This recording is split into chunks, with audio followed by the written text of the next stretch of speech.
کہتے ہیں پرانے زمانے میں عرب شادی کی دعوتوں میں گوشت روٹی میں لپیٹ کر تقسیم کرتے تھے، اور اگر کسی شادی والے کو اندیشہ ہوتا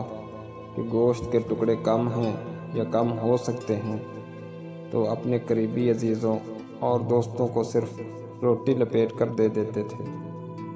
تاکہ گوشت اجنبی لوگوں کے لیے بچ جائے اور اس کا پردہ بھی رہ جائے۔ اس طرح کی ایک دعوت میں ایک عربی نے اپنے عزیزوں کو صرف روٹی لپیٹ کر دی۔ ایک شخص نے آواز دے کر کہا کہ فلاں روٹی میں گوشت نہیں ہے، تو وہ جھٹ سے بولا، معاف کرنا، میں نے آپ کو اپنا سمجھا تھا۔ ہماری زندگی میں بھی کتنے ہی لوگ ایسے ہوتے ہیں جن کو ہم اپنا سمجھتے اور ان سے امید رکھتے ہیں کہ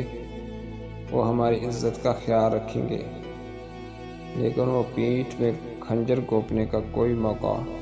ہاتھ سے نہیں جانے دیتے۔ اس لیے اچھی طرح دیکھ لیں کہ روٹی کس کو دے رہے ہیں۔